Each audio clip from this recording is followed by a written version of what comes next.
Hello, everybody, and welcome to the Toku Portal Podcast for Kamen Rider Ex-Aid.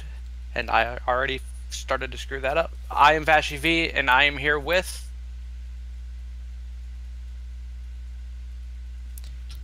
Dedicated.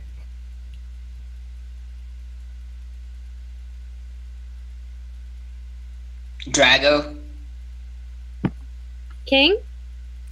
Rye. And Zero. Holy fuck, that was awkward.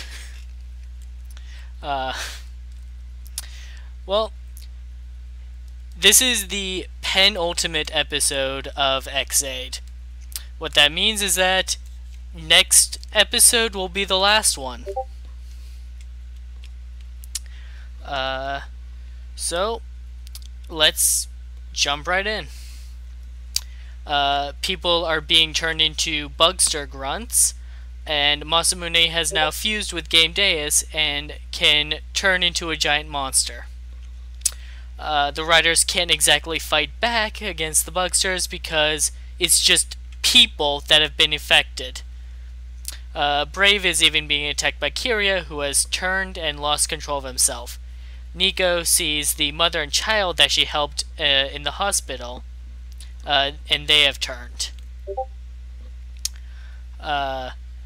Prado tells Poppy they need to help to save lives, but Poppy tells him there's something only they can do as bugsters. So this is the kind of like shit's fucked opening that we tend to get for these kinds of finales. This is the second time we've gotten it for Ex-Aid, because a couple episodes ago we got something very similar to this with people falling over from infection. This was a pretty good way to start off the episode, especially when you see the live news report of the woman saying like, stay inside or anywhere safe, and then she gets attacked. Yeah, that was pretty great. Yeah, it is kind of unfortunate how silly the Bugster Grunt's masks are, though. It definitely takes away from the intensity of the moment, but they definitely did a good job of showing the mother and the son, and Nico witnessing that. That was pretty harsh. And it was kind of neat having a bunch of Bugster zombies stumbling in the background while the riders are fighting the game character Bugsters. So yeah, I think it's done pretty well.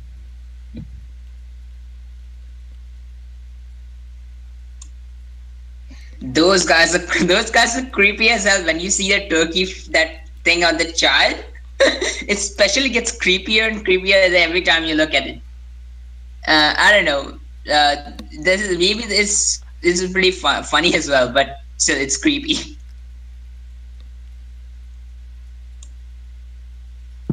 It reminds me of that one episode of Doctor Who in season 1 where they go to the World War era, and then all the kids have infected the other people and turned them into zombies thing.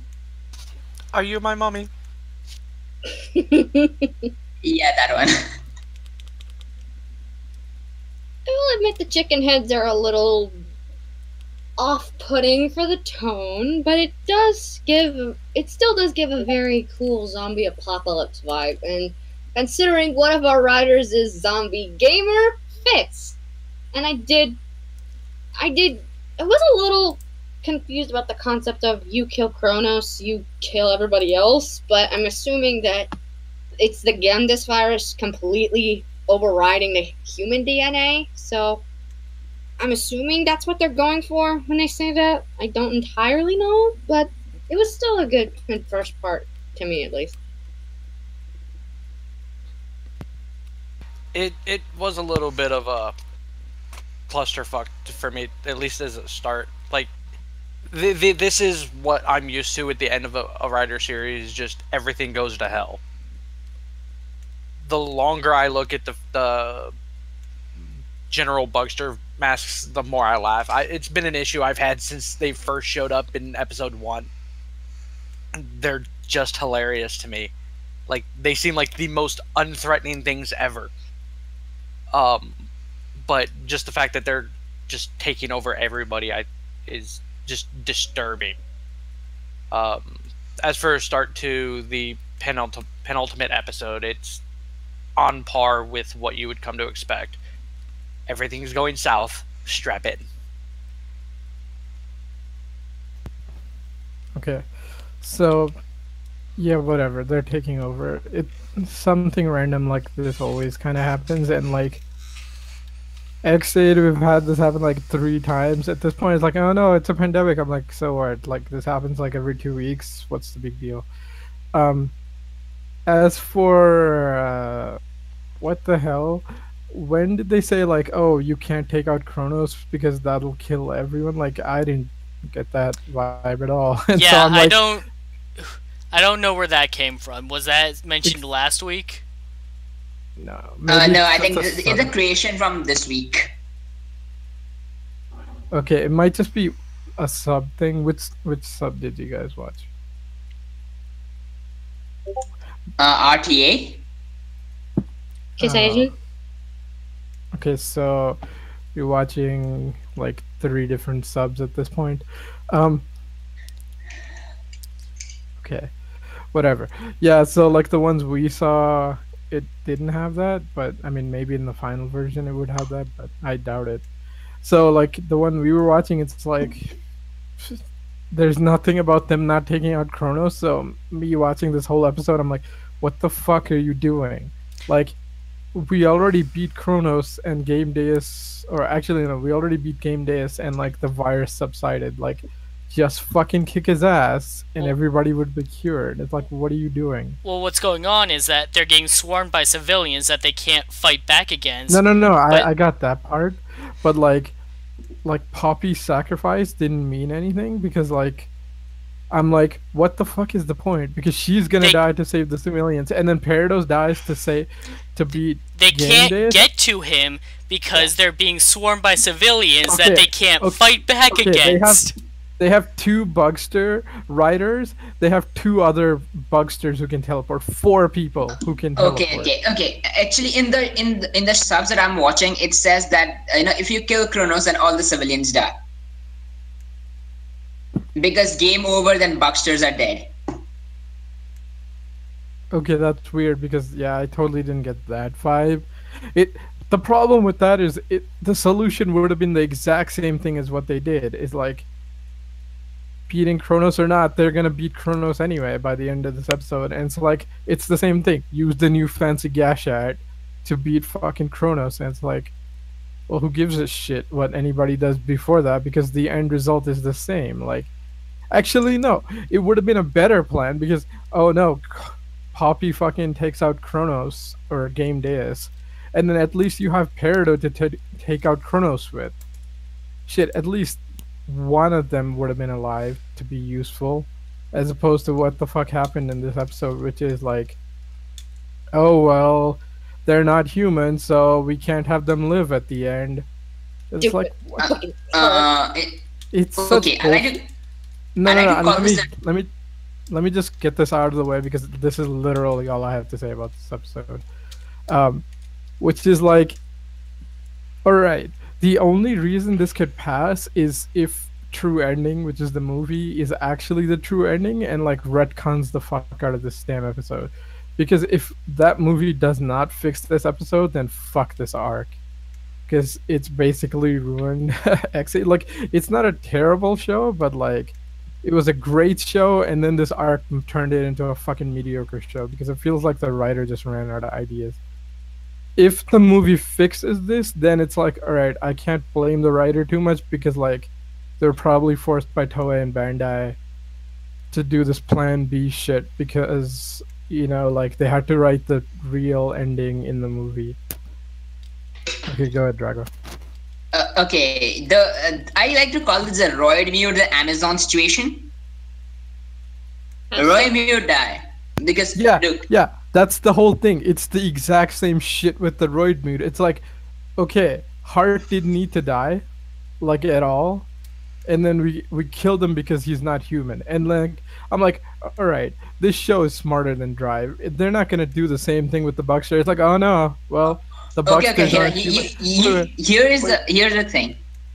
Okay. They could actually have made the Bucksters alive because Dan Kuroto, Kirya, and any person who is gonna be revived exactly. by the Proto Assets are gonna be Bucksters. Exactly. All the people who are gonna get brought back are gonna be Bucksters. So this bullshit of let's go extinct together. Like there should be no Bucksters in this world because we're dangerous. I'm like, what fucking bullshit? Because like everyone you're fighting to revive is gonna revive as a Buckster. And also the fact that Parrot was already a part human. Yeah, right. Like Ex-Aid and their fusion thing turned him half, or not half, but partially human. So like again, it's all just the like bullshit thing of Toei being like, oh, humans get to live because they're humans. Doesn't matter what kind of piece of shit they are. In a writer show, the humans get to live. Like, what the fuck, man?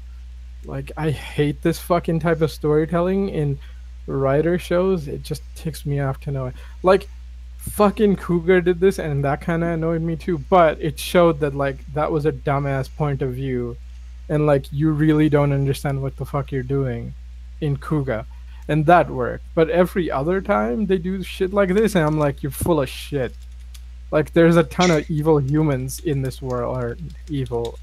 There's no such thing as evil, but like fucking really douchebaggy humans in this world, and we let them live, no problem. But like, oh no, you're a different species. I guess you gotta die now. Like, fuck that. At least Kiva. At least in Kiva, they didn't kill off all the Fangar. It's like that's one good thing that happened. Okay, and then in Deno, they didn't kill all the Imagines. And and Faiz didn't kill all the Orphanox.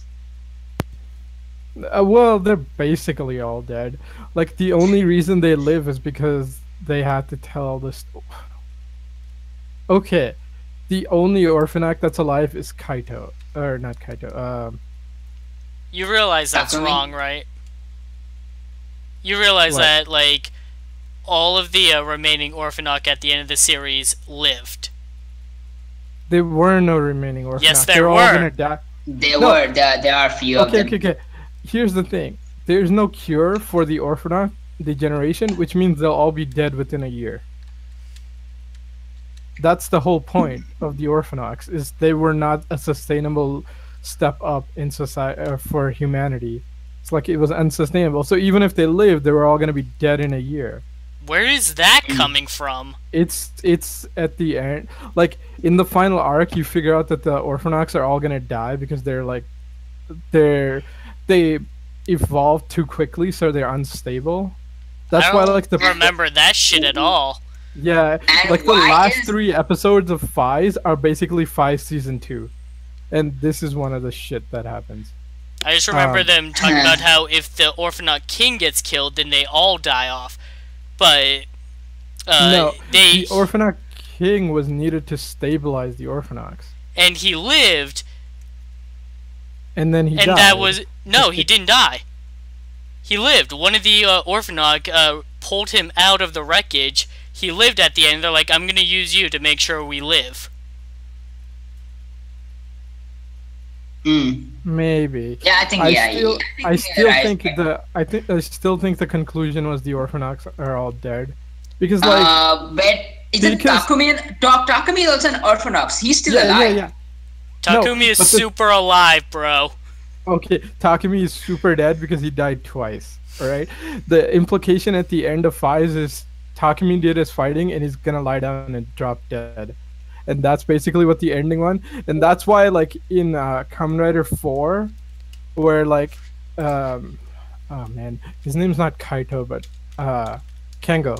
Yeah, I think that's his name. The like third Orphanaut with like the good guys. The dude with like the beret.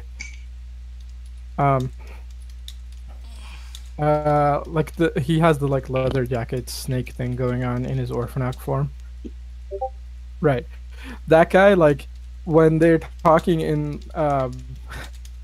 Kamen Rider 4, that movie, and they're like, oh, Takumi already died once, Like, don't let him die. They're not talking about, oh, he might have gotten injured or any of that shit. They're talking about how, like, Decade, when combining the universes, like, brought Takumi back to life somehow in, like, when the combined universe happened. Because the original ending of Faiz is Takumi drops dead. He doesn't drop dead. His vision gets blurry, implying that the Faiz unit is destroying his body, which was brought up early on in the series. Well, it's for a different thing, but like my implication was that he took too much damage and like he's just enjoying this moment as he's gonna pretty much pass out and drop dead any minute after the series ends. That's like how I took it, and then like when they combine the universes, like somehow timeline changed and Takumi's back alive. That's what I feel, and then like at the end of Rider 4, he drops dead again. So like that's why I say he's the guy who died twice, right? Anyway, even if we conclude that like yes, some Orphanoch live, like the Orphanochs, basically there were like 3 good Orphanoch, right? Like all the other ones who were good were killed off by Lucky Clover. There you go. Like if you don't follow what the company wanted, you got hunted down and killed. Oh god damn! We started discussing Faiz for me. I mean, I like Faiz, but the thing is, like, I don't. At the end of the Faiz, I'm like, oh yes, the Orphanoch survived. Yes, such a valiant species. Good job, humanity. You didn't fucking make another subspecies go extinct. And it's like, no, it's like, yeah, even if they live, they're all gonna die. So I'm like, fuck that. Like the Roimu's pretty terrible. Like, but the Bugsters, like, we clearly show over and over the Bugsters are just like humans, except in data form. And like, even the in some cases, humans they are humans. Yeah, right. Like when they come back, exactly. Like the revived humans are gonna be Bugsters. So this bullshit of the Bugsters have to die out is such crap. Wait, since the movie is gonna be canon, I think Bugsters are gonna get revived anyways, like Parrot and what do you call it? Poppy. Yeah, that's what I'm saying. Like the only way to fix this is if the movie retcons this, because if they don't, it's such a terrible plot line. Like, what the fuck was the point of all this effort for all these characters just to say, fuck it, they get to drop dead? You know what's the worst foreshadowing now in that crossover episode? It's like, oh, I have like 3 friends or something, like Emu says, and it's like, oh yes, I have like Hiro, Taiga, and Kirya. I'm like, Kirya's dead, bro, and now he's back.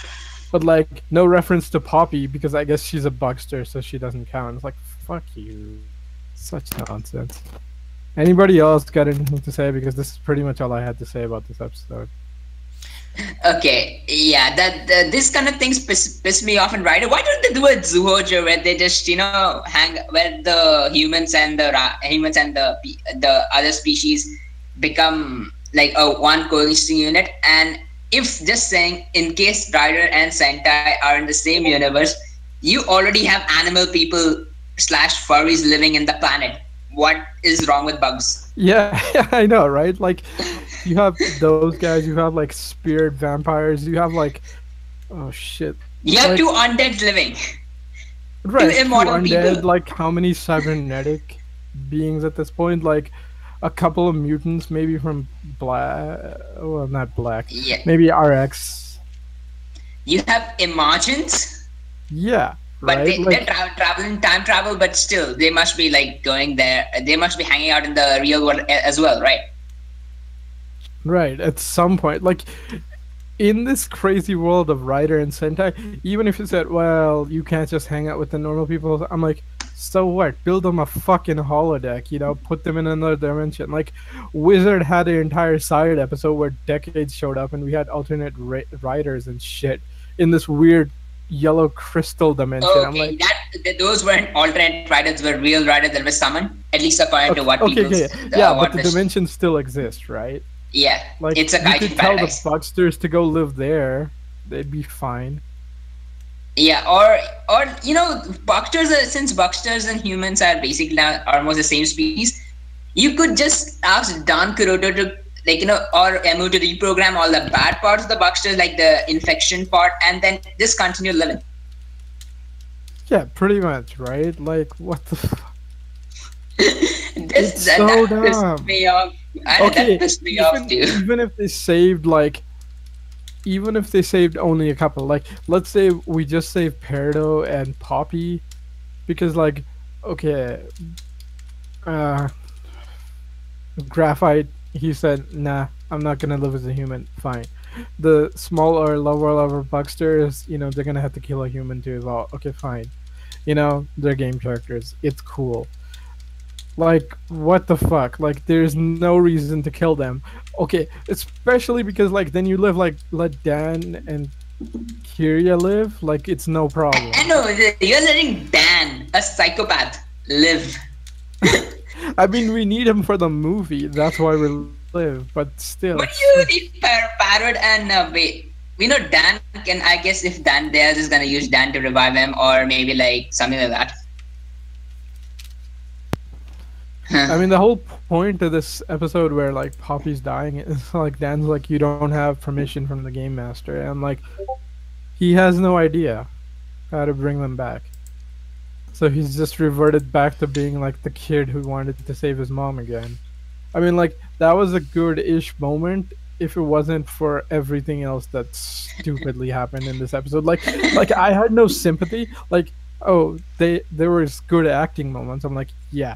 I'm not gonna feel sad because this is fucking stupid.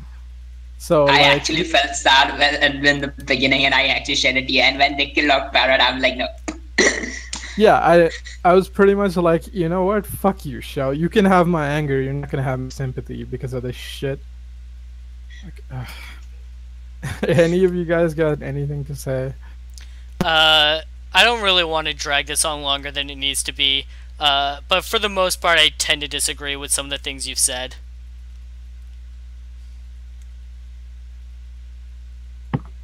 I'll save my thoughts for when we get to where we're going. Same here. Alright. God, that was still just the first fucking note. So, Dan decides to get involved, but using his level 2 black Ex-Aid form. Been a while since we've seen that. My guess is that he's using this just so that he can punch people without risking killing them.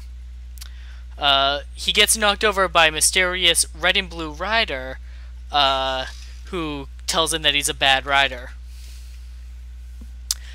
He mistakes Dan for the real Ex-Aid, and says that he's here for his component.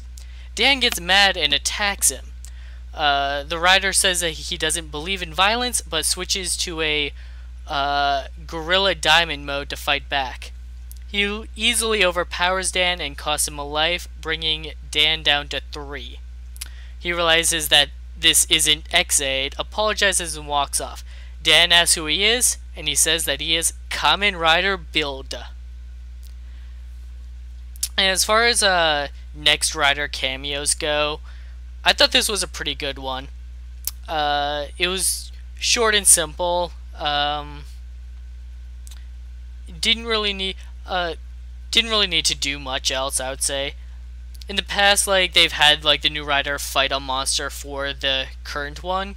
I felt like this was a nice change of pace. Like, oh, he's looking for the current Rider, and this was a good way to like have him mistake it to someone else for him.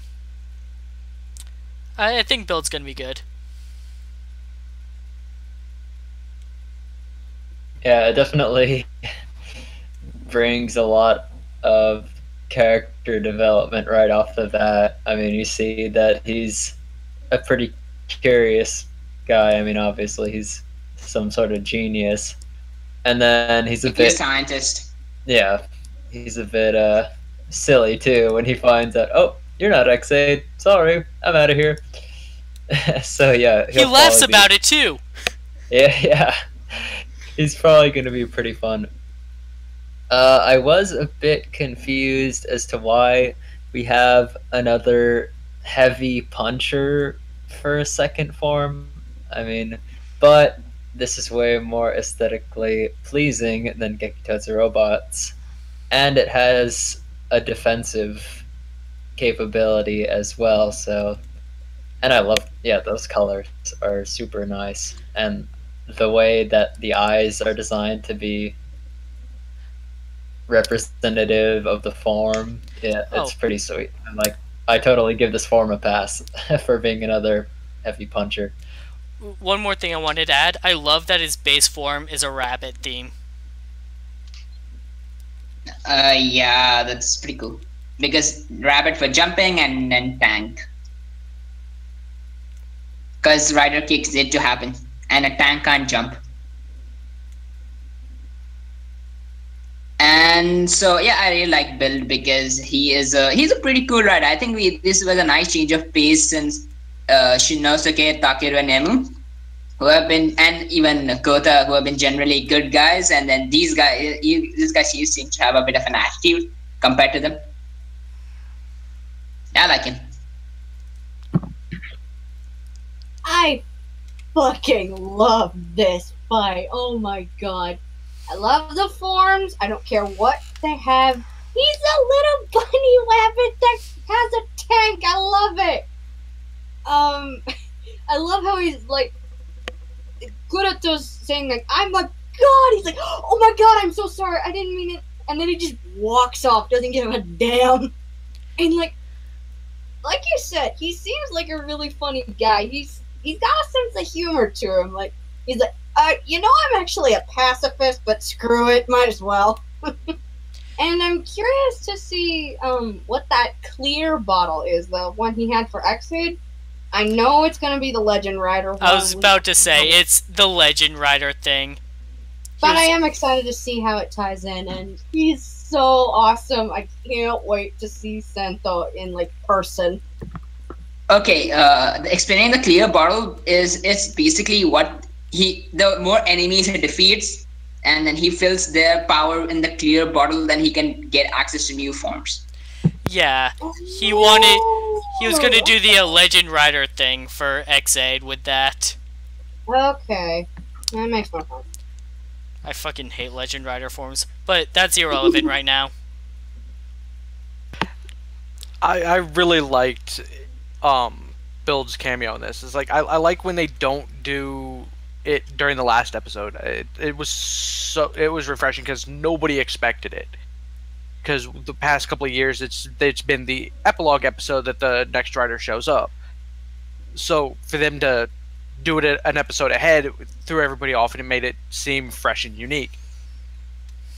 I really like Build. I like the form changes and all that. It's very reminiscent of Double, and I really liked Doubles with its form changes.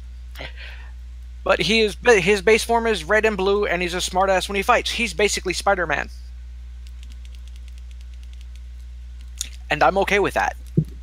You just made this 10 times better for me. I'm perfectly okay with that.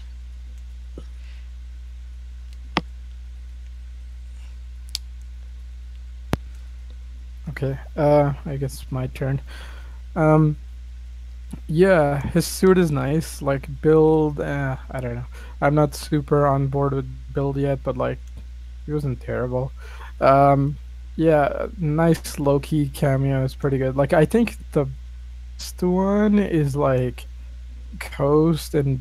Okay, it's weird because like it's just like all the shit with Drive, and then like last episode is Coast, and like, yeah, that kind of feels out of place, but like that episode's actually kind of fun, so that was a pretty fun cameo. But this is okay too. It's like, yeah, I'm just here doing my thing. We just ran into each other. You know, okay, this is never gonna happen, but you know, if we did the Legend Rider thing and it's like, boom, summon Ex-Aid, and it's just fucking done. My god, that would be funny. He just comes out of the little tube. yeah, right from the belt. Like, comes out the tube. Oh, you have summoned God. Yeah, exactly. You wanted a Deus Ex Machina. Here I am. Yeah, I'm not really a big fan of Legend Rider forms either. This is all fucking Decade, and okay. Gokaiger, yeah, Gokaiger. Like Gokaiger, I think did a good job with its stuff, so I can kind of give it a pass. But like Decade kind of did it the worst, and like writers tend to use the Legend Rider shit so much, and I'm super sick of it because like Gokaiger did a really good job, from what I've heard, and like Ultraman Mebius is an anniversary show also, and that did a really good job where it's like, no, you don't just summon our powers like Ultraman X and Geed or whatever the new one is. Like they're using powers, but like in Mebius, he's not using their powers. He just runs into them because like, oh no, this like really tough enemies are starting to come up. So in Ultraman, they're called like the Ultra Brothers. They're basically the Ultraman that were sent to Earth. So like, you know, when like the riders show up and they gang up, and like, you know, the first seven are the legendary seven and shit. Basically, Ultraman has that, but it's like every Ultraman that's ever gotten sent to Earth is part of a special group of Ultraman. It's called the Ultra Brothers. And then like, yeah, so those guys show up whenever like it's tough and stuff, but they're in character because they actually get the like, you know, people who played the Ultraman to come and like they teach like Mebius a lesson, and like Mebius creates like a new technique or something throughout by the end of the episode. So like that's probably like the best way to do it, because you do like a nice reference and throwback to the old guys, and you can show that, you know, they're still relevant. Plus you give the new guy a power up, but it's not just borrowing the old guy's power. So like Mebius does it the best. Gokaiger is okay. Decade and like the way writers do it is fucking terrible, and I hate it. It's been a while since you've managed to bring Ultraman into this. Yeah, I know, right? Like I've been trying to hold back on the Ultraman stuff. Like I'm not really that big of a fan of Ultraman and stuff. It's just I really like Mebius, and Mebius just happened to be like a fucking anniversary show, and it did it so well. I'm like, my god, man, this is all we have to do. It would be perfect for Rider. As for build, yeah, I like his form. His colors are fine. Like the problem is, it's one like he looks so good in that poster, and then you see it in action. I'm like, man, I wish this had a little more budget, so that suit would have looked great, but it's still decent. And then Gorilla Diamond, I'm like, yeah, it's new crystal gem right here. Oh god, don't. We don't need that. We don't need people yelling at us over this. Why? What happened? People get pissed about Steven Universe. Like, Paul. People just hate it with a passion because other people who like it don't shut up about it, and that's mostly on Tumblr. That is basically what I'm going through right now. My friends don't shut up about Steven Universe. So, dude, Steven Universe is full with their fan base. Like, I think it's a good show, but let's not bring it into here because I don't want people yelling us about it. This is not a war. This is not a war any of you want to get into. Trust me. I have seen the aftermath. It is not pretty. Alright, so you're saying about Ultraman. Yeah, Ultraman was good. Build is okay. I don't know what the hell this Steven Universe shit is, but like I've been through worse. Whatever. It's a good show, people. Just watch it. Right. Oh, that's what I was getting at. Like Josh and Mars Girl did like, I guess they're like promo breakdowns. Oh, fuck it. Don't worry, King. Like we got 2 episodes to go. They can't really stop us. But right, they're like breakdown of the news of build, and they're like, it doesn't make sense. Like their forms, like what's with the weirdo combinations? I'm like, it's clearly a Showa Rider throwback, and like that's what I was thinking. It's like, oh, why is it a bunny in a tank? I'm like, because that's what Shocker does. Well, not Shocker. what's Die Shocker? Whatever. The one after Shocker, the yellow guys, they were in the original show. But every time you see Shocker now, it's like they just have the two, or V3 definitely had the thing where it's like it's an animal and a thing, and they're fused. Go with it. I'm like, whatever. Riders things are they just borrow powers from the enemy or something. So like it makes perfect sense that they would just steal it. As for like they steal power and they power up, like I didn't know that's what the energy things were, because I'm like, oh, okay. So you fused Ex-Aid and what, like XP from Ex-Aid and Kamen Rider Beast? Like what the what is the point of that? Isn't the whole point like he's a super physicist? Like, aren't they like touting around that like he's the smartest Kamen Rider ever, which is so weird because like no. Here's the thing. Yeah? The smartest Kamen Rider ever is Kamen Rider 1 with IQ of 600. I don't know how 600, that happens, right?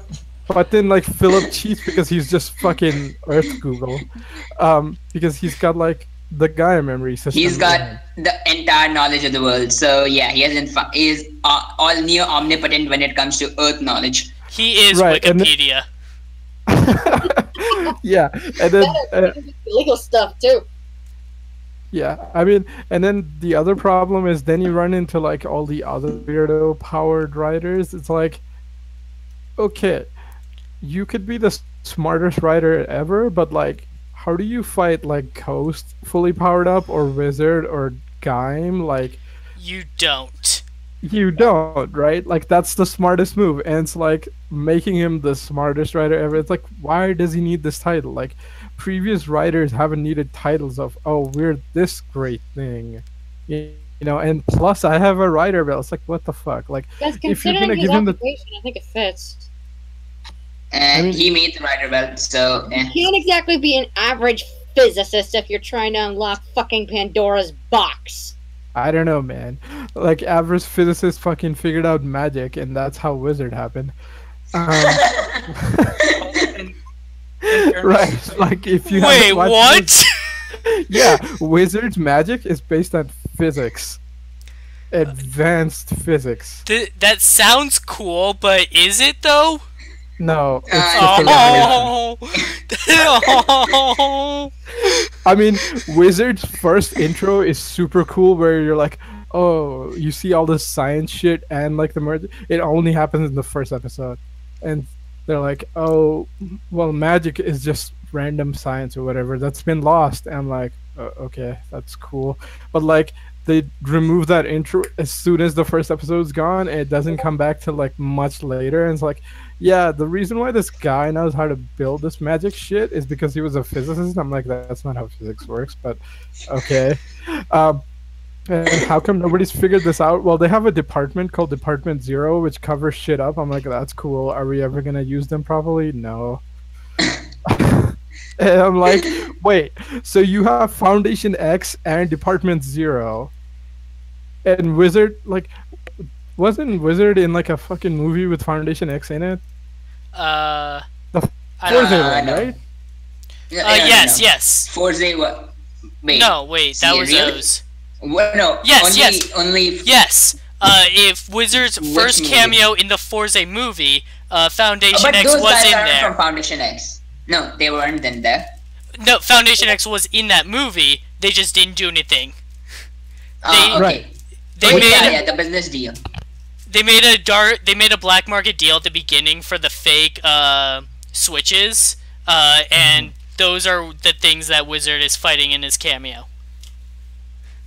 Right, which doesn't make any sense because like you have evil organization Foundation X, and then you have all these cop writers and scientist personnel. I'm like, just tell them they work for fucking Section Zero. We have the best thing set up, like Meteor, freaking all the old cop writers, all the old scientist people. Fucking in Wizard, they have like the cop lady and like another mage working for Section Zero, and they never do anything with it. I was like, what the fuck? It's like you literally have like the best setup of, hey, why do the writers all get back get together every time something happens. Oh, I don't know. Maybe there's a section of the cops who just calls them up whenever shit goes down.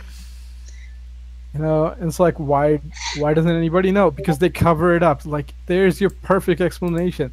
Like, they're the anti-shocker squad. You know, like, they never use them. It's so dumb.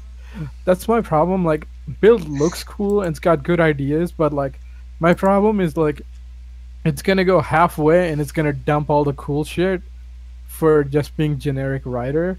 And like every time they're like, oh, we're going back to shower roots. I'm like, you say that every fucking time. And like 50% of the show's done and it just drops the ball and just goes whatever the fuck Bandai and Toei want. That's why I can't really be super hyped, because like it looks like early Heisei. But the more it looks like early Heisei, the less I trust that it's going to be early Heisei. Because if they know what they want to show you, that's just a fucking trailer. You know, that's not the show.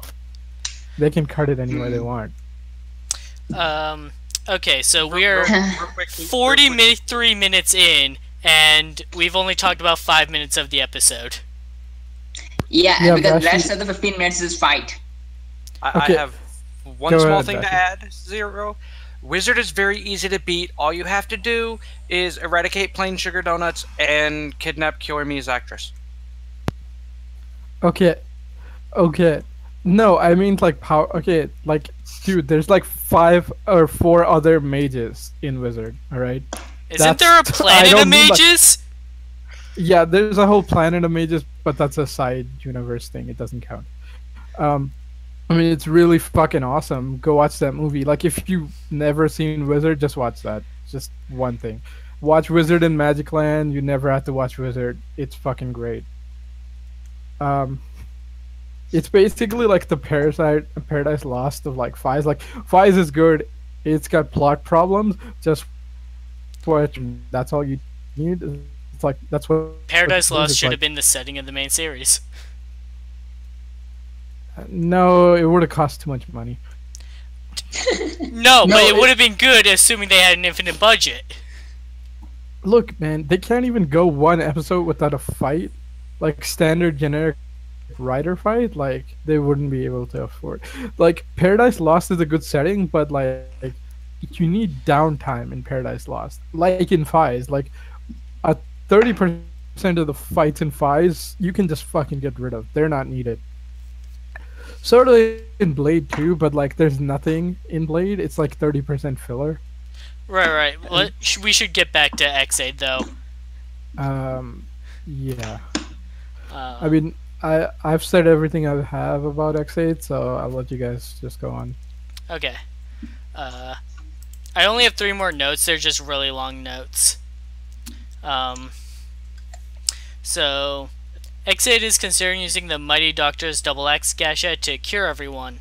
Puppy tells him he can't do it 1% at a time and takes the Gashat. Ex-Aid follows her to the hospital rooftop where Parado is.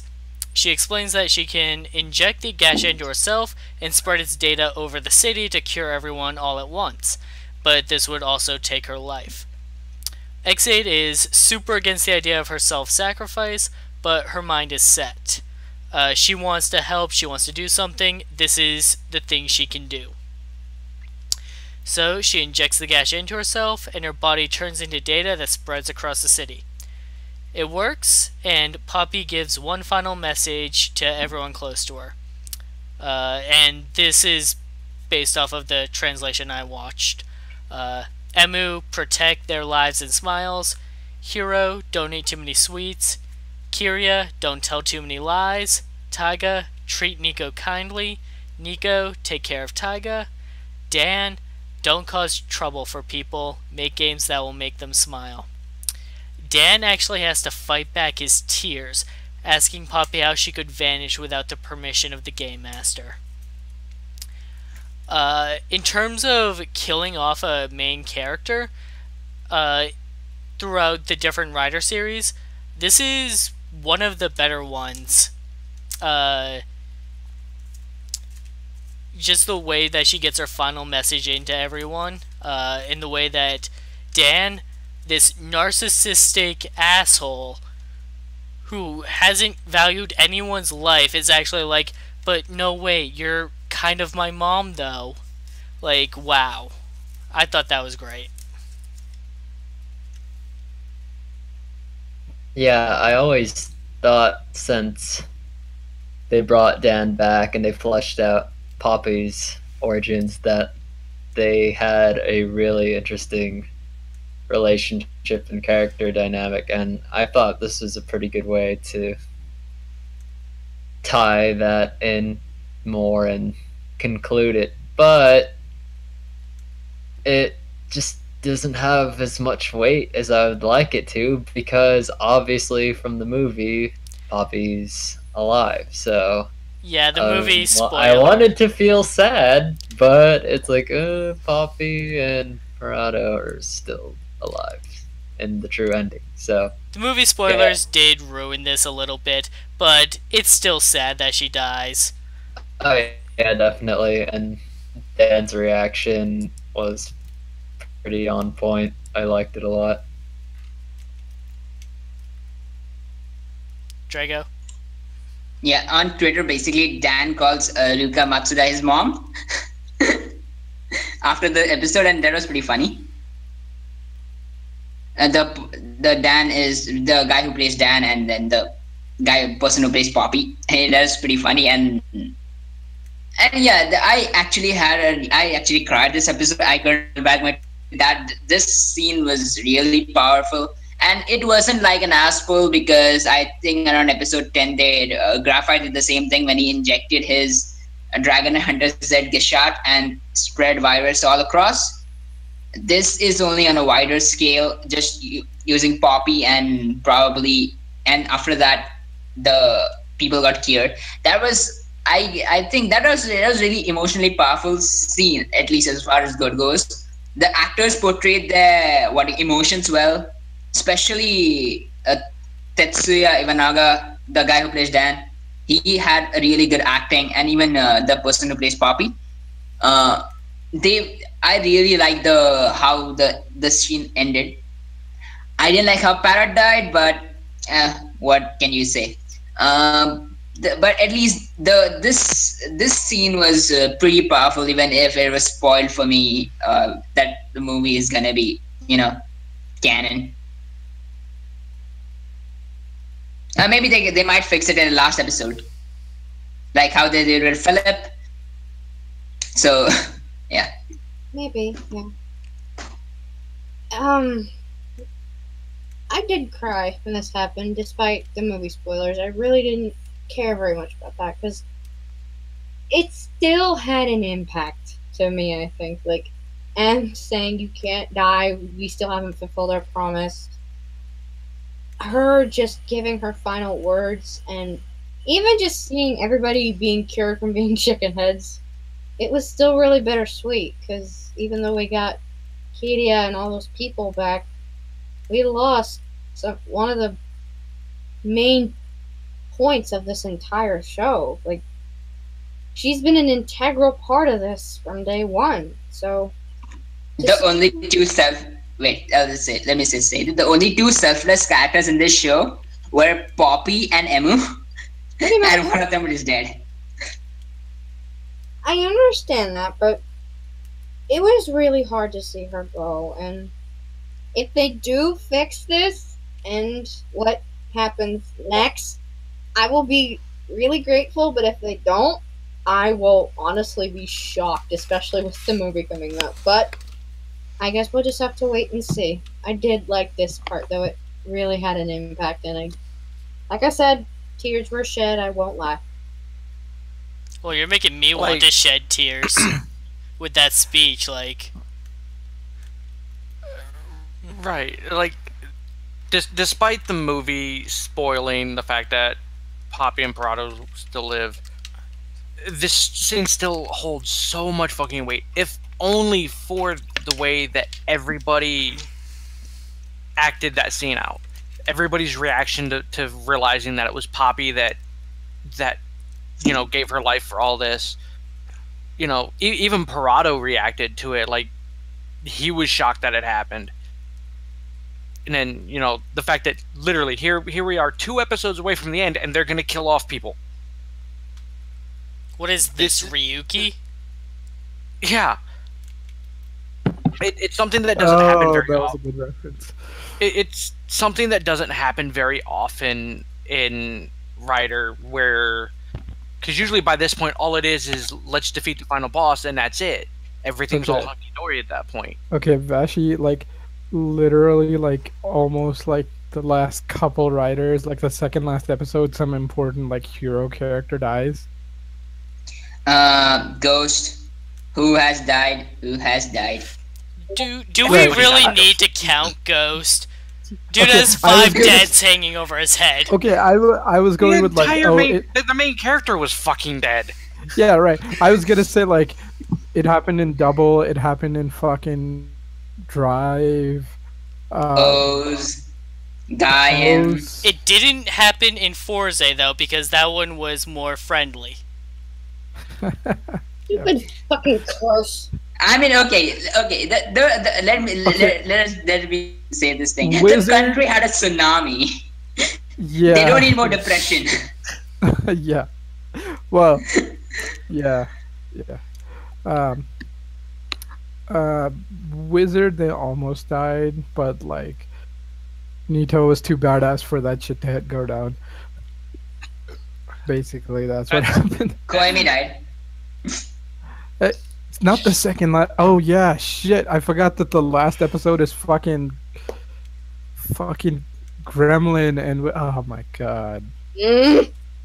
God, don't... See, I thought Peridot and Emu were gonna do the Wizard and Gremlin thing, and it would have made way more sense than it did in Wizard. But like, actually, I kind of like where Peridot ended up in Ex-Aid, so I'm fine with it. Well, not him dying. That's fucking bullshit. But like, yeah, like Ryder's been pulling this. Oh, it's the second last episode. Some important character is gonna die. Shit for too long. I mean, normally it pisses me off, but like this time I'm actually like, no, this is bullshit. We're gonna bring back these characters. They don't deserve to die. This is shit writing. So like, I didn't feel bad. Like I'm like, oh, this is well acted. I'm kind of emotional, but I'm at the same time I was like so pissed at like. This is fucking nonsense. What the hell kind of writing is this? It's like, what do you mean you're gonna die, Poppy? Like, I totally forgot about the fucking graphite thing of, like, yeah, he infected people like this. I'm like, oh, okay, that makes a little more sense. But, like, oh, this is all I could do to help. I'm like, you have a fucking driver or, you know, a henshin device. You know, at least go and fight. If you lose... and you guys have no option and you did this, I'd be like, okay, fine, good sacrifice.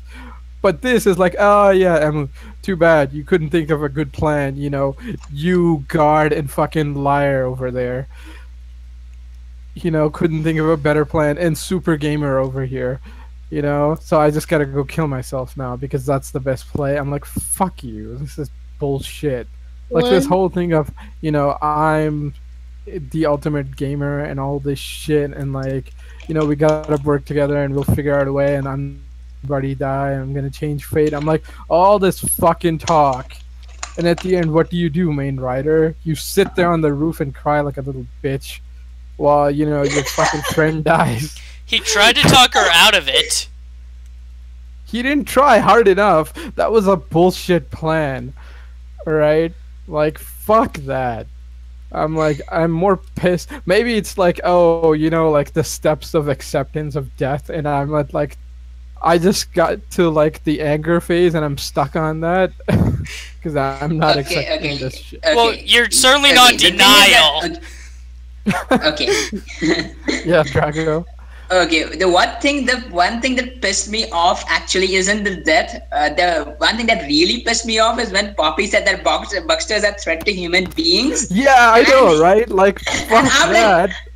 Like, okay, what happened to Kiria, Kuroto, and all the people that are gonna... Kuroto's Dan is still a threat to people. Like, yeah. Don't use him in your argument here. Yeah, what happened to Burgermon? Right? Okay, like the Buckster created to make people happy. Like, come on, he heard even Poppy is a Buckster created to make people happy. Oh my god, okay. Those guys naturally born bugsters have one condition. They're going to spill over eventually. Yeah, Poppy is a naturally created bugster also. Bugster, Oh, yeah. Buggermon, look what happened to him. No, What but happened? that was because of that. Once the game was cleared, Buggermon was not a threat. Yeah, was he was Kuroto okay. who- Dan fucking killed him. Yeah. Oh my god.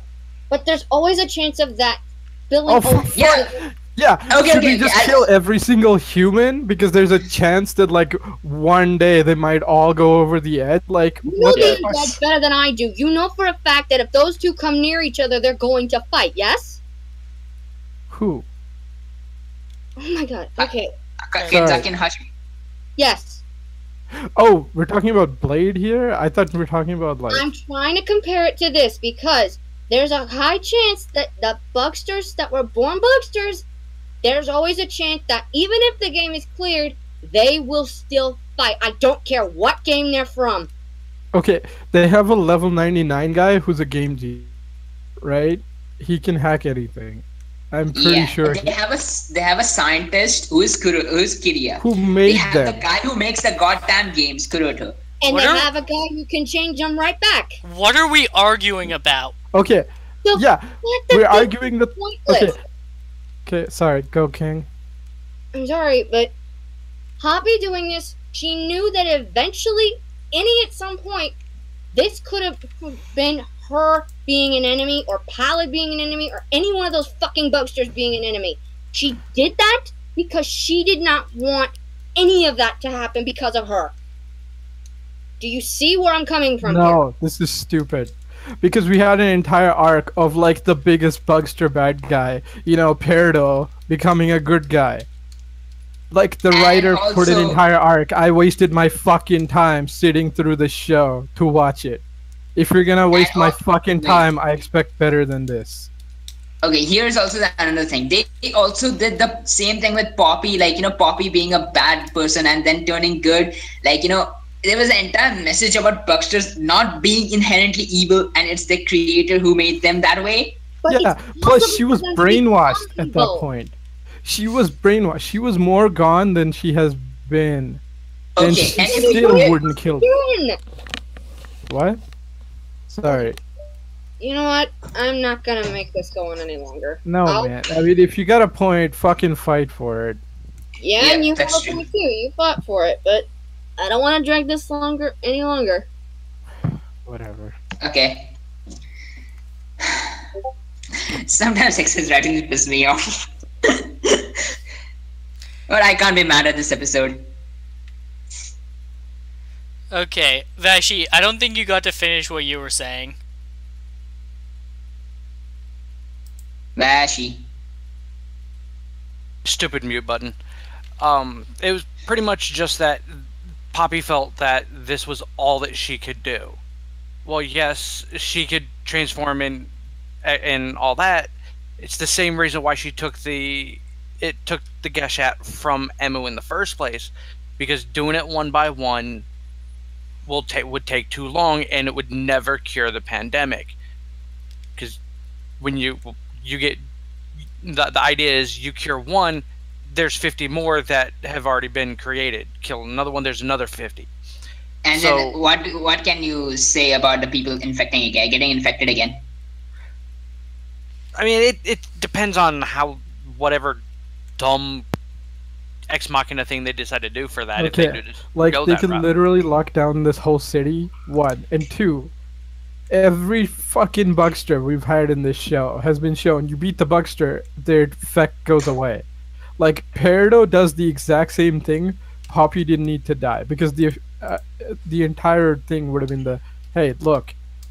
We had to beat fucking Kronos, and if we beat him, his effect goes away. It's like, okay, I'm going to die to cure these people, and then Peridot's gonna die to fucking kill what game day is. I'm like, we could have done like one step there. We didn't need for both of you to die. It's so stupid. Like, this entire fucking arc is stupid, and it's like, the show was better than this. Damn it. Okay, let's continue. Okay. But the bottom line is that the curse of the female rider claims another victim. Which begs the question, do you guys think that Nico counts as a rider? Yes. No. Yes. Because as soon as this is over, they're gonna take away her powers too. So both female riders are gone. It's fucking Yeah, but she bullshit. won't be Well, dead. no. Okay. Ignore what's going to happen after the series. Forget that. Do you think that right now she counts as a No. rider? She didn't even Yes. get the fucking henshin into Kronos. They're not gonna give her shit. I feel exactly the same. I think she's more like Half rider. the girl in Stronger or whatever. Tactical, Drago.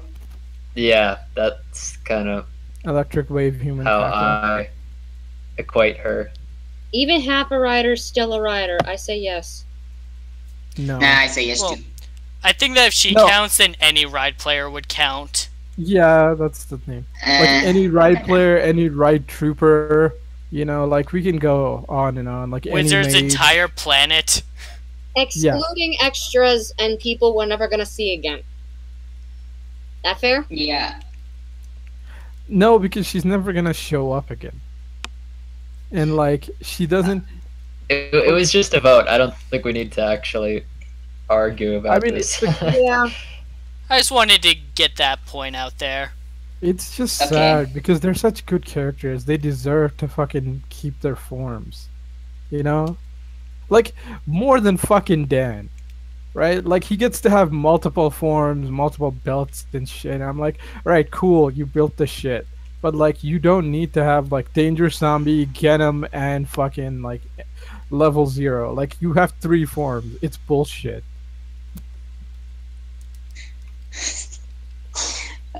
Yeah, right, continue. Alright. So, Hiro, Taiga, Kiria, and Dan all confront Masamune. Masamune turns into his giant monster form, while the riders henshin into their strongest forms. Despite their efforts, though, they can't beat him. Emu shows up, but instead of pulling out Hyper Muteki, he pulls out his basic Mighty Action X Gashat, and henshins into his level 1 Ex-Aid form. The others think he'll die like that, but he is actually able to hurt Masamune. Like Poppy taught him in the beginning, you can only separate the bugster from the patient in level 1 form. Realizing this, the others also assume their level 1 forms. They put up a better fight, but are still held off by him. Masamune gets ready to finish Ex-Aid off, but his attack is caught by Paradox. Masamune becomes stunned, and the riders use this chance to all rider kick him, separating Game Deus from Masamune. I thought this was a fantastic callback to the start of the series. Let's face it, we all did not like the level 1 forms when we saw them, and we were all just counting the episodes until they stopped using them altogether. But I thought this was a marvelous callback. Especially with Poppy's death, Emo using something Poppy actively taught him was a great way to, like, honor her. Yeah, I definitely did not see this coming, and it was really a fun fight, even with some of the CG being a bit shitty. But especially seeing Dan's level 1 form, because I mean, we've always seen it in that little next episode sneak peek bit, but seeing him actually in action and being the creepy Dan that he is, it was pretty cute and funny at the same time.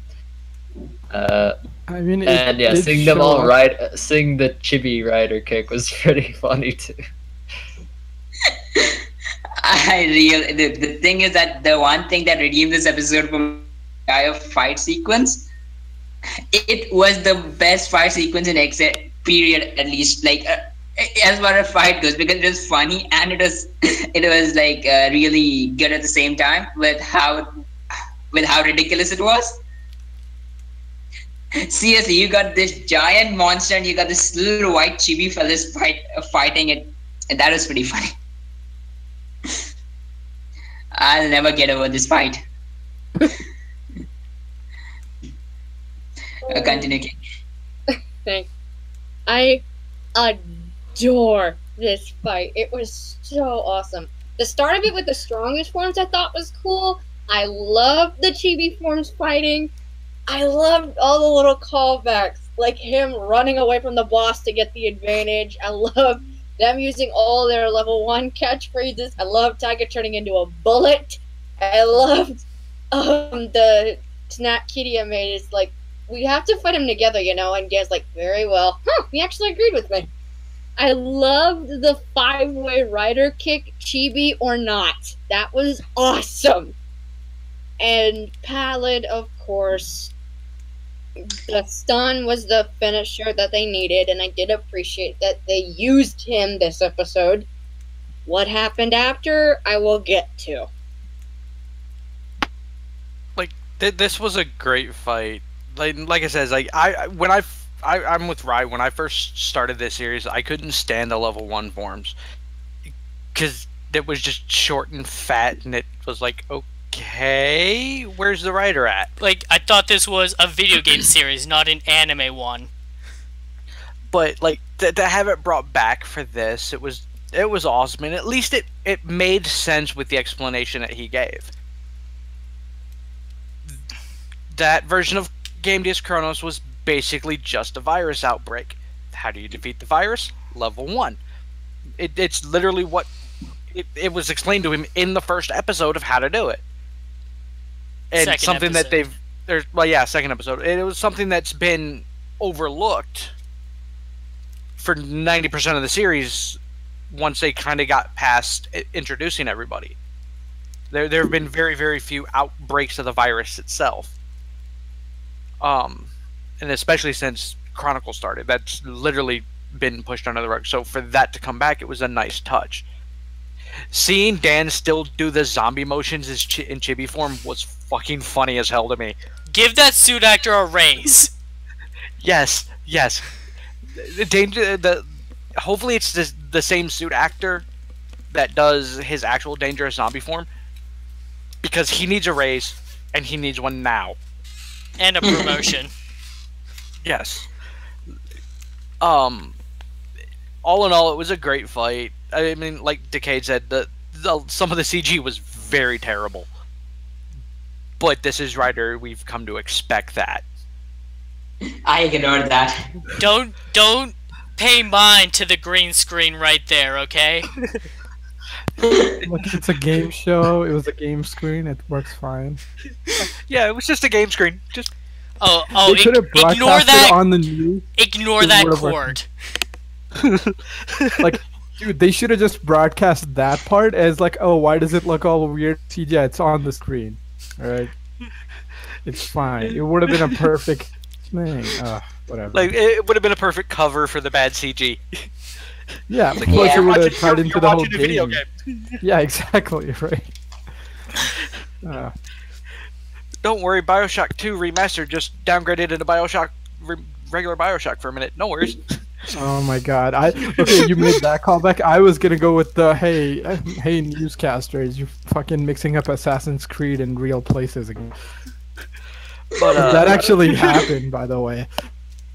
right. Oh Like, god. This is one of the more enjoyable fights for just like happy go fun time fights until the end of it. But yeah, seeing them all 5 rider kick, it was great. And now for the nightmare. Okay. Alright. Okay. So I actually like this fight. Real quick, for the record, I didn't mean you. I forgot you still had to go. I didn't even think of that because I was just like, oh, he probably forgot about Zero's turn. Yikes. Okay. Okay. Couple things. Headphone warning. Yeah, no, it's fine. I actually like that. Nice. I actually like this fight. I'm like, oh wow, that's actually a really fun callback. Like, I did not expect the fucking TVs to show up again. Like, that's brilliant. As for like Dan, like, yeah, we've seen him like in TV form once, and that's when he shows up first to kick like, yeah, like Emus. Emu and Brave, I think, are fighting. No, it was Emu and Kiria. Oh, was it? Okay, yeah. Kiria was in level 1. They were all in Yeah. level 1. No. I mean Yeah. his TB form. Has shown up before, but I guess it's just subbing differences. In our, it's like, oh, come on, God, or something like that, and it's like, oh, you're easy to please. That's what Curious is to Dan. But otherwise, yeah, this was like a fun fight. Like, the only problem is like, yes, you know, the Genius Gamer fucking doing a smart thing. I'm like, this would have been great if Poppy hadn't died. You know, like if you had a fucking plan, like you should have. And then like Peridot dies, and I'm like, oh, what the fuck? What the fuck was the point of that, man? But like otherwise, it was really fun. Okay, the one thing I'm gonna give the last, like this episode and the one before, is like Kronos has been such an asshole this like arc, because like he kind of did a couple clever things in the beginning, and then like for the rest of it he was just some asshole who kept winning. But like the last 2 episodes, like it makes perfect sense why he keeps winning. It's because like the writers win, but they forget like, oh shit, yeah, there's more to this because there's more rules. And like him like winning or realizing that he just somehow secured his victory at the end, I'm like, oh fuck, that's actually fucking brilliant. And I do. Everything like that Chibi fight callback was great. Kronos realizing that like he somehow just clinched victory now was also great. Everything else was shit this episode. So. Okay. At least with I would say about Ex-Aid as a whole that Ex-Aid is still one of my top 5 favorite rider show just because of the first half is so good. Yeah, and like also it's for me it's really good, but this final art, like I wish like either it wasn't this long or somebody did a rewrite or it wasn't part of this fucking show. It would have been great. And it's like this final arc, it's like the Coast problem, just not as bad. Where it's like I guess the problem lies in this. No, the first arc was so incredible that the second arc became slightly generic rider, which is disappointing. I mean, I was okay with it because like it was set up and like they didn't fumble it. So I'm like, okay, you know what? That's an accomplishment in itself, because usually when writers sets up stuff or any superhero shows these days, like they build up stuff for weeks and weeks and weeks, and we get to it and it's like, oh, that's it, that's all you're gonna do. So as far as them just doing like a writer was good enough for me. But I would also say that the entire second half has been character building rather than story. I would say, like how do our characters react when faced with moral dilemma about the Bucksters, about the entire Chronicle game, and the situation with Cronus, especially with Hero and even with Kiria, like how he uses his skills as a Corona later on when he's making Dr. Mighty XX. With other characters like Tiger and Tiger, like his fight against Graphite, it was really good. Just the fact that Kronos was incredibly annoying in the few episodes that he was in the middle was the biggest problem. And then some of the episodes, and some of the things that they do with the virus feels like an aspect. Yeah, that's my problem too. Like I really like character stuff, and this show did really good character stuff. It's just fucking Kronos is too OP. Like that is the problem. It's like he's too strong, and like they couldn't write around it. So this is something that I've been wanting to talk about. Is Kronos a good villain? No. No. I would say depends on the episode. See, yeah, if you have to go depends on the episode, then that's not a good. That's an okay villain. He's an okay villain. Like I mean, like he's great when he's like, great, but when he's shit, he's like absolute shit. Yeah. Okay. See, I could pass it off episode to episode if we had different writers, but we have one guy writing this damn show. Alright. And like if he can't fix Kronos, like nobody can fix Kronos at that point. Yeah, So it is- I but- can't normally I would give characters a pass. Um but what happens is like you have the main writer and he can't make this fucking asshole better villain than the other guys we've had. And it's like, and it's not that he didn't have time. We thought like, oh, he's just gonna go down and then we're gonna have somebody else, so that's why we're rushing. Like, no, we are not rushing. There's no character to this guy. Like, okay, though, like at least in this episode I finally got what the fuck Kronos' deal was. It's like Masamune's deal is like, I gave everything for this company. I literally gave my life. You know, I fucking deserve everything now. Like, I gave everything.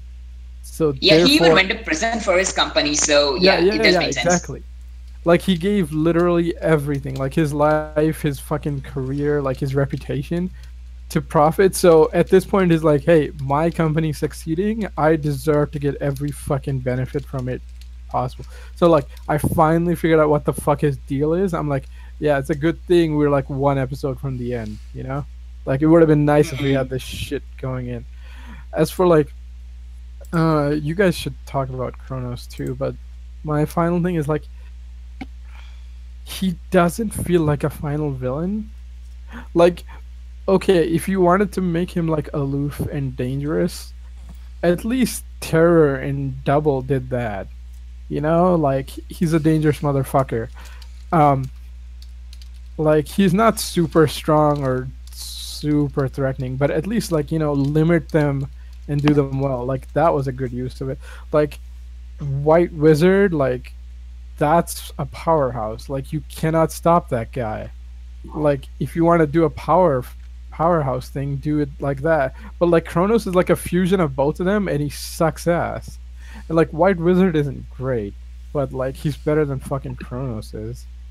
I would have to say that I disagree with a bit of it, because Kronos, when he arrived, like, he managed to, at least with, okay, let's talk about the first few episodes, like, where Kronos was there. He managed to beat a fully evolved Buckster. He managed to stop, destroy three level 99 people, one guy who can nullify Buckster abilities, and level X, then two level 50 guys, and also he managed to, and this is how powerful he was shown. Yeah. And he was really incredibly threatening in the first few episodes. He managed to get Hero and Hero to their side. Yeah. Yeah, that was great and all. The problem started when Muteki showed up. See, my problem isn't Muteki. Okay. No, because, like, it isn't problem. It isn't that Muteki wasn't the problem. It was that after Muteki, we had to find reasons to make Kronos, you know, still relevant. Yeah, that's a really good point. Like, as for like White Wizard, like, he's not great. Like, literally, he's not a good villain because it kind of falls apart. But the difference is, like, White Wizard basically has wizard's powers, and you know, everything he's doing is kind of going according to plan. Like, he almost wins, right? Yeah. Like, If that's that what were- happened. Like, if Nito hadn't shown up and been like this fucking crazy wild card, you know, like, that nobody could have anticipated, because he's not the same type of wizard as like the standard wizard riders. Like, Kamen Rider Beast is a different style of wizard or mage. And so that's what kind of threw wrench. Like, Kronos is basically playing the whole same style of game, except like he hasn't earned it. Like, the only thing he has earned is like, I have this crazy power that nobody could beat. You know, like, he has ultimate clock up, right? Like, Yeah. of course he's gonna be a threat. Like, he has this fucking crazy power that nobody in the game expected to have. And like, Okay. yeah, I he's wait here. powerful, but he's not a good villain. Yeah. Right. But you know what? I think this would be fixed. Here's a thought of mine that I think this would be fixed if we just saw the episodes like 3 episodes a day style, and we finish the series. Like we watch the series every 3 episodes every day, and then we finish it because the 3 episodes he was annoying. Well, the 3 to 4 episodes that which he becomes annoying is basically a part of the show where the writing falls down and it picks back up again. That would be the reaction. What made the watching for us worse is because there was 2 breaks in the middle between those boring Kronos episodes. Like Kronos wasn't a good villain, and that made Kronos seem like a much more of a problem in the show rather than a small minute problem. At least that's what I think. Yeah.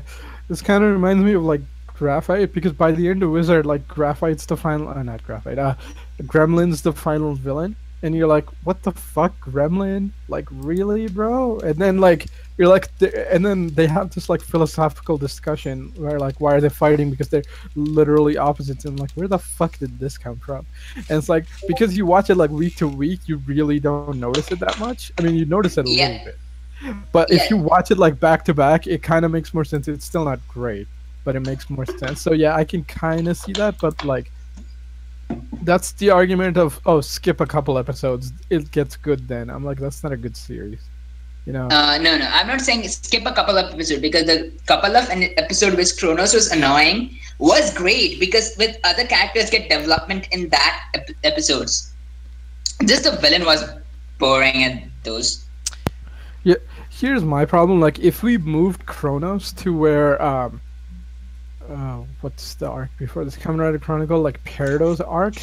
Like, if we put him as like second last arc, he would have been fine. Like, it would have been a little padded, but I'm like, whatever, you know, they're just padding it out. It's not the final arc. But like, every other arc was like so solid, and how it ended, like build up, solid, and like Kronos, it's like solid. We don't know what the fuck we're doing. Oh, okay, now we can go.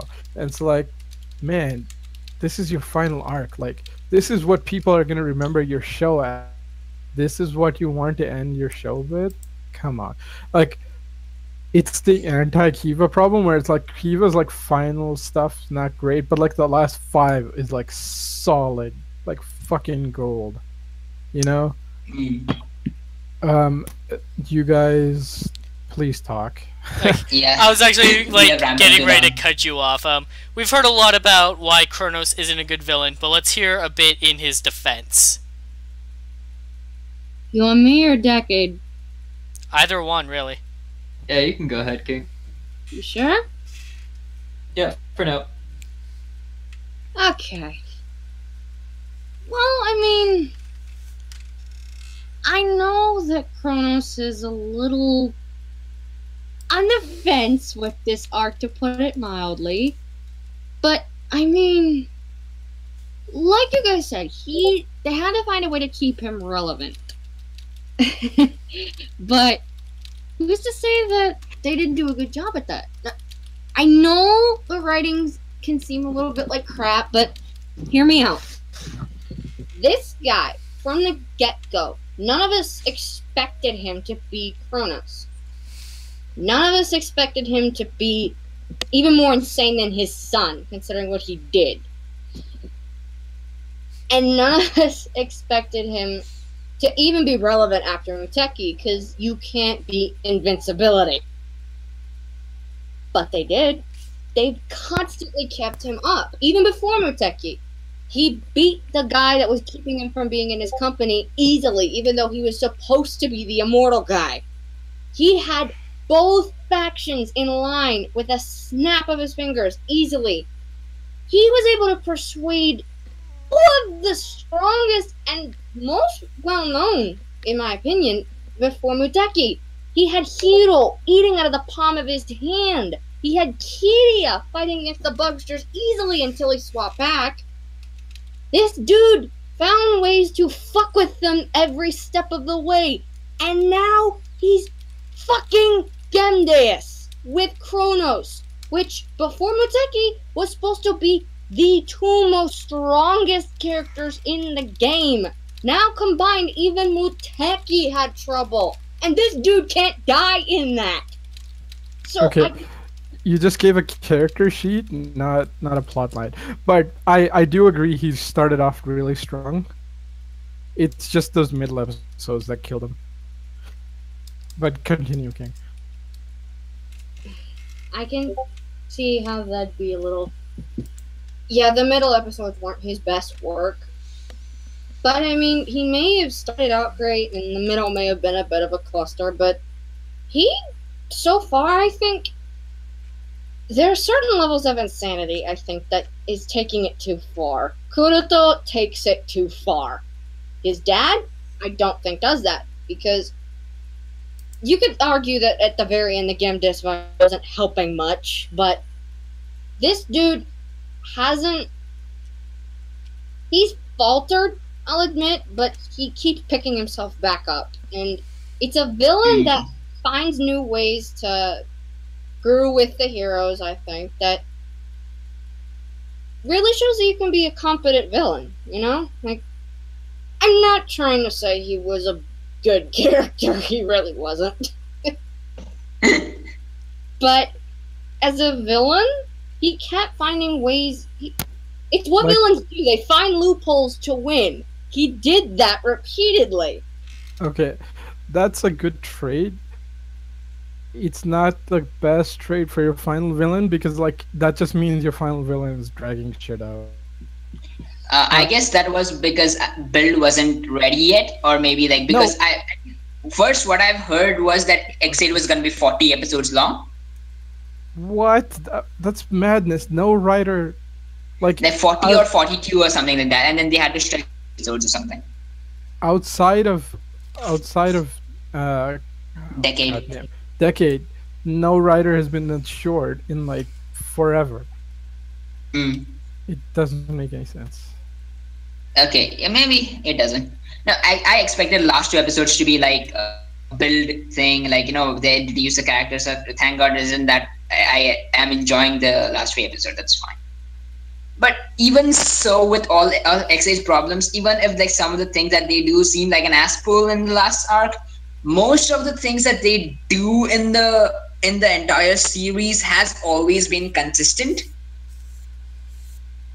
So I can't give them that much crap for not making Chronos good for 3 episodes, and also for the golf thing. Which made it worse. Which definitely made it worse. My biggest problem is like, this is your final villain. Like, really? Like, you roll up with Dan, Peridot, fucking, I guess Graphite sort of was the first one.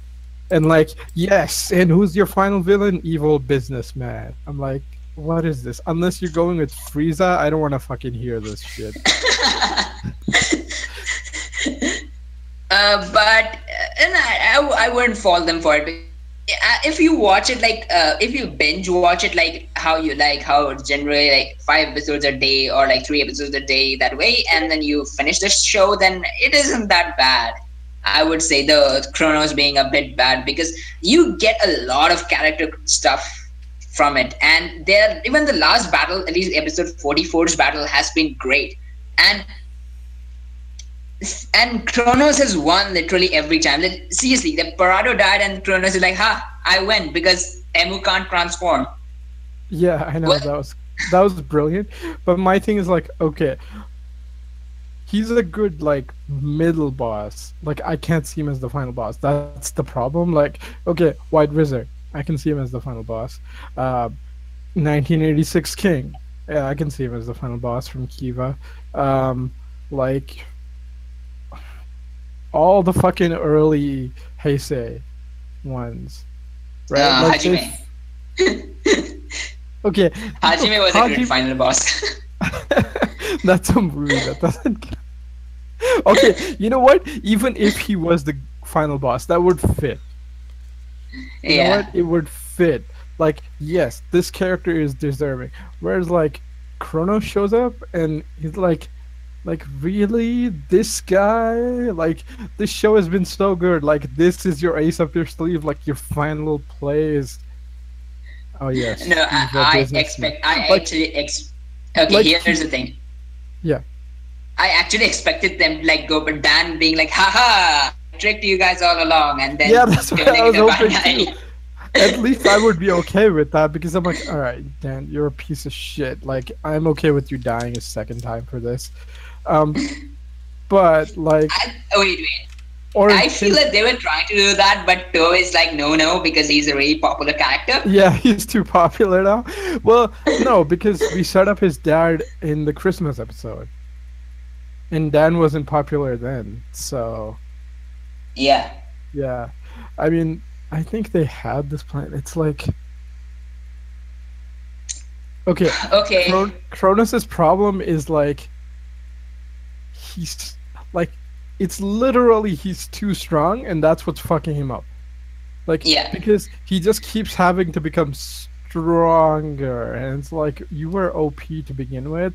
It kind of messed up the show's dynamic, and then to beat you, we had to make a thing that was even more OP, and then because that thing is so OP, you couldn't compete, so your plot points went down the drain, and then This is then the you opposite problem that Kabuto had, wherein they made the main rider overpowered and they couldn't make a villain strong enough to fight against him. Yeah. yeah, I know. Well, so I guess that's what they did. They just took, like, Chronos' power is strong, but like, you could kind of get around it. Like, Okay. it depends. Here's like- the thing. Okay. You know what could have fixed the show? Yes, go ahead. If we did the Kabuto thing instead of Muteki's power being like being able to travel, like, walk in when their time is stopped. If it was this super speed so that he doesn't let Kronos press pause, that would Yeah, have that's made what I was thinking a too. much better power up. I think that the dynamic of Muteki and Kronos' power of time stop and walking in time is the one thing that actually ruined the Kronos as a villain more than Unfortunately, anything else. I think they kind of had to do that. It's because Emu's team was just too damn big. Like, he had too many people. Like, literally the only way to beat them all was stop time so they can't hit the thing that's trying to hit them. And so, like, Kronos had to be that way because, like, look at that showdown. It's like level 50, level 50, level 99, level 0, fucking 50, 99, 50. Like, ready to fucking throw down. Yeah. And 50, 99, 50, level X, which is technically stronger than 50, at least as far as we have seen. And with the power of Buxton nullification as of level 0. right. Yeah, And OP. they were pretty strong, so like, yeah, I can see how Kronos needed the power of time stop. Like, Masamune, okay, here's the problem. If we just took Masamune, he would have been like a good middle. And like, we need Kronos' power because these riders and Bugsters are too strong, so I'm okay with it. The problem is like combining them because like Masamune could have been like more of an idealistic boss where it's like, alright, he represents like everything bad in the gaming industry and you guys represent like the joy of gaming, and it would have been like this battle of ideas that would have worked. Or if they went with like, no, this is just a powerful guy, they could have done like Paradise Lost, like the Emperor belt.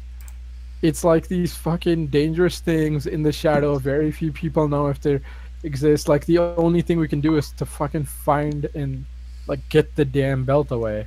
And that would have been fine because like you wouldn't have to have Kronos fight as much because you would have just done the smart brain thing. Where it's like he just sends out a couple grunts and you're like, what the fuck is going on?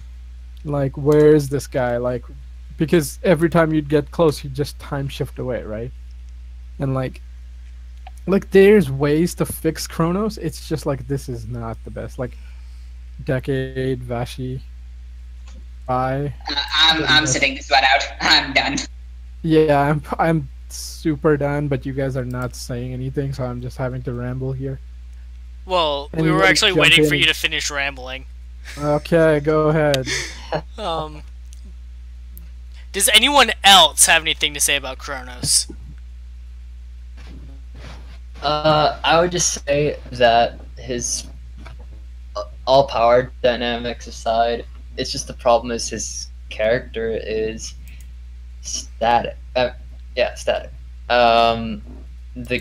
The thing that made Dan so amazing is that he grows alongside the protagonists, as Emu and Hiro and Taiga are growing, Dan's becoming more of a crazy motherfucker. Just progressively becoming more and more crazy. And then the problem with Kronos is that he's like a super smart, super insane creepazoid right off the bat, and he kind of just stays that way. So regardless of how cunning it is, it's kind of expected. Like the whole absorbing game days into your body thing, that could have been done so well if we kind of hadn't already seen it coming. Like, okay, crazy dude, what's he gonna do? Yeah, he's just gonna absorb game days. But if we had kind of perceived him as somewhat reasonable, then that would have been like, oh shit, he's actually going to these lengths to win. But it's like, okay, no, he just did the thing and now he's a monster and blah blah blah. So yeah, that's my main problem with him, is that his character was static. That was basically my issue with him too. It was like, because like you said, at least with Dan, he progressed in level of crazy because all of his shit was going bad. Like every step of the way, he'd come up with a plan, and Emu and all them would end up with an answer for it, stop him, and he'd have to figure something else out. So he was forced to grow to continue what he was, to progress to his plans. Whereas all Masamune's done is throw a fit, which happened to give him the power of reset. That's literally the only thing he's done in terms of growth, is I'm gonna throw a fit. Yeah, pretty much. I think we are done with rambling about Kronos. Ex-Aid was even if Kronos was a bad villain, at least with everything else that had happened, and he's not even that bad of a villain if you just think about entire Rider as a, like, as far as villains go. I would say Ex-Aid was a pretty good show. Not as good as Kuga overall, but yeah, I would just keep him in the top 5 of the best Rider shows at the moment. But yeah, it's pretty good. I think I hate Kronos so much is because like Ex-Aid for the longest time was Kuga level, and then like Kronos showed up, and then it just went like. It was, even after 2 episodes after Kronos showed up, it was still good. No.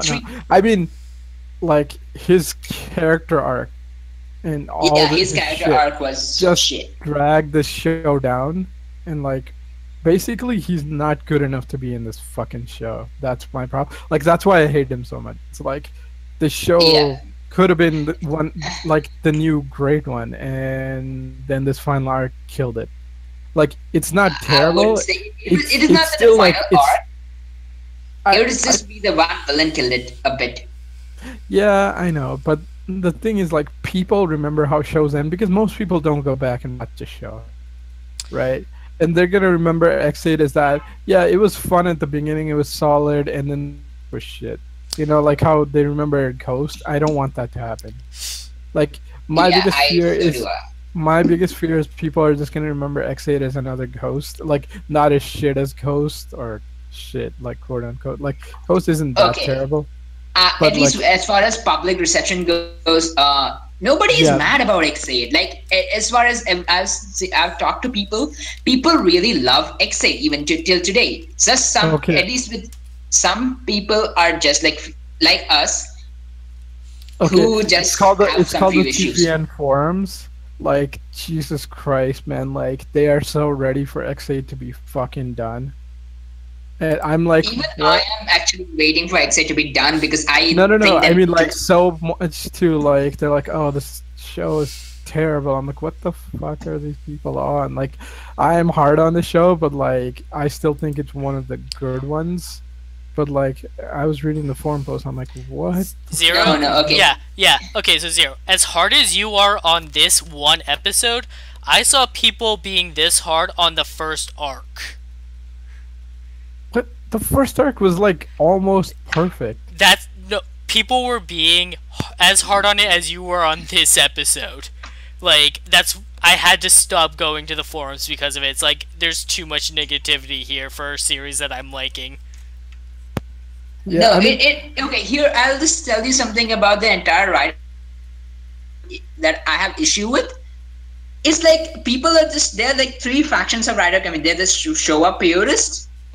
The people who only watch Showa, they think Showa is the best, and there's very small number. There's the early Heisei people who don't want these toys, who don't want these gimmicks, and there are these Heisei people who they're Heisei, the new Heisei, whatever they are these guys who like the toys, who like the gimmicks, and like the 2-episode serialized show.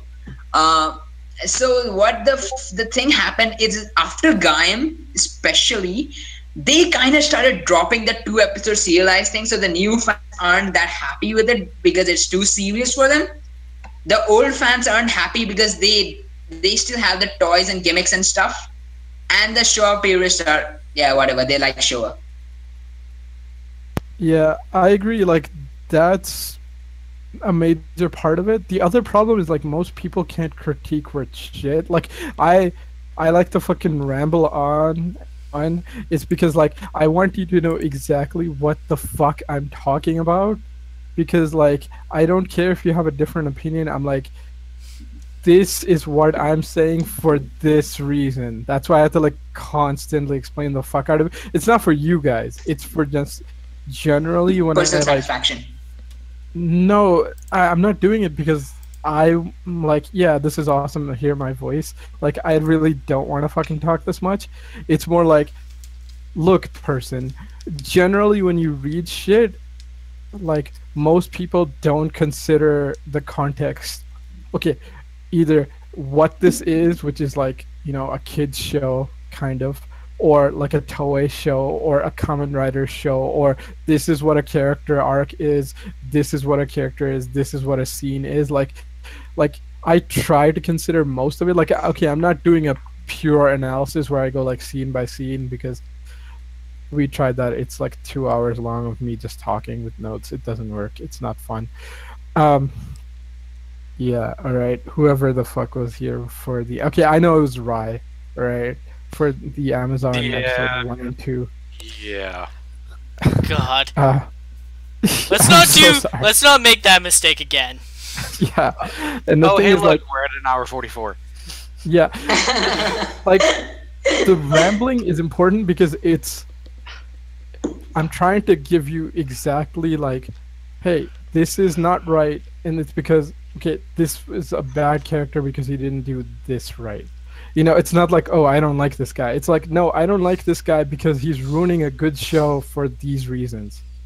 You know, it's sort of like the Game of Thrones thing where it's like, oh, what? You want Daenerys to become like the evil queen? So you must hate Daenerys? I'm like, no, you idiots. Like, it makes perfect sense for her character arc. It would be interesting. It's not going to happen. But, like, you know, I don't hate her. I want her to fill a good character arc. Like, same thing with Kronos. It's like, he just shows up and he, like, grinds other character arcs for the most part to a halt. And, like, he's not final villain material. Like, he's not good enough. Yeah. You know what would have been a bit better? When he, like, when Game Deus possessed Kronos, like, you know, if Game Deus had taken over. Yes, and they were like fighting. Yeah. Yeah, and then it would have just been like the Bugster human thing, except done with a different person, as opposed to Emu and Peridot with the Bugster human thing. Mm. Right? Like, And let's not talk about what we have been now. It is next episode time, and the heroes are screwed. I think you're skipping. Yeah, we have one more note. Okay. So, Game Deus's body, having been separated from Masamune, begins bursting with data energy. That's the best way I can describe it. As Paradox is still grabbing him. all the riders notice that Paradox is using the Mighty Doctor's Double Axe Gashat, which is the Game Deus vaccine. The downside is that it's also affecting him. Game Deus it's a super vaccine. Yeah, Game Deus vanishes and Parado feels like he's atoned a little. He tells Emu that even if for a short while he had fun playing games with him before vanishing. Masamune feels that fate is smiling upon him, as without Parado, Emu can't use Hyper Muteki to counter Kronos. Episode end.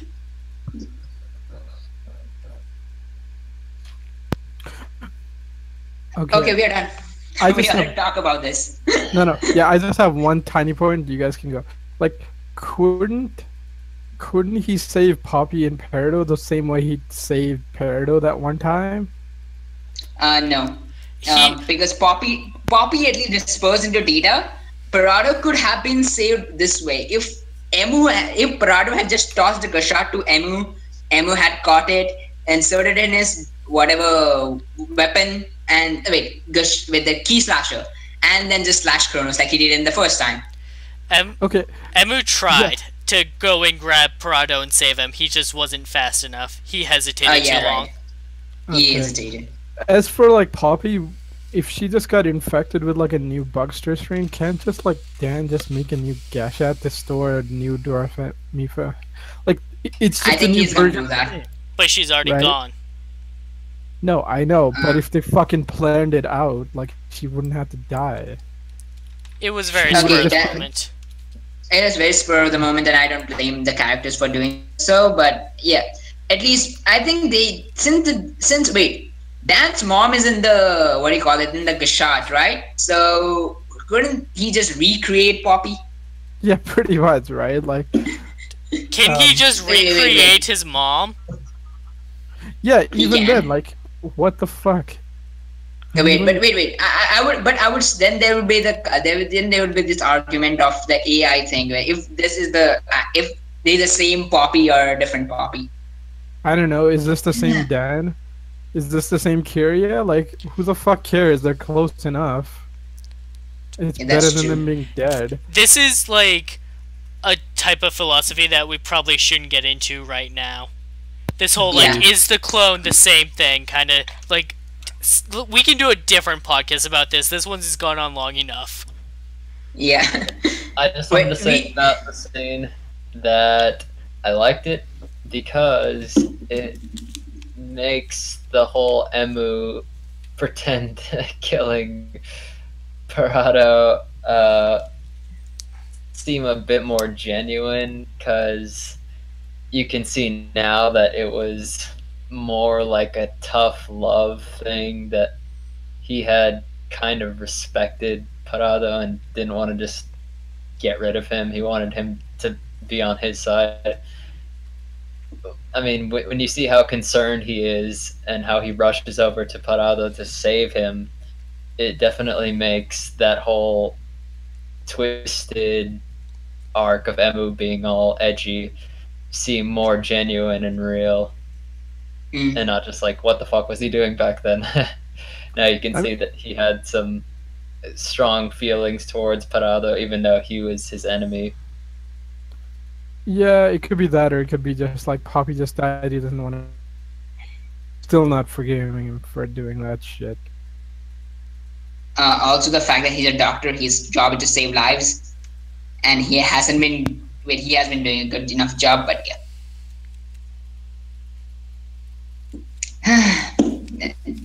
Philosophy. One thing I don't want to fucking get into at all. King, any thoughts? Hated that he died. And I really want to see next week. I'm sorry, I'm just really tired. I haven't slept for the entire night. I only slept for like an hour. So I'm more tired at the moment. For those of you that don't know, Drago is super in a different time zone than the rest of us. So while we're all getting ready for bed, he just woke up. Oh god, this is very much fun today. Okay, Vashi. For me, it's like this was a great scene, and it showed the growth for Parado going from the very childlike nature that he had, because all he wanted to do was play video games with Emu, and it brought that back full circle with his little speeches that I'm glad I got to play games with you. And the fact that he went from, like I said, the very childlike nature to making a very, very major decision to sacrifice himself for the sake of others, which for Parado is something that is very unique for him, considering the fact that he literally went from being a bugster to being understanding human rationality and having human mentalities and whatnot because of what Emu did. So it was a nice play that they did. Though overall, hey Toei, can you please stop kicking my heart in the dick? I'm getting tired of it.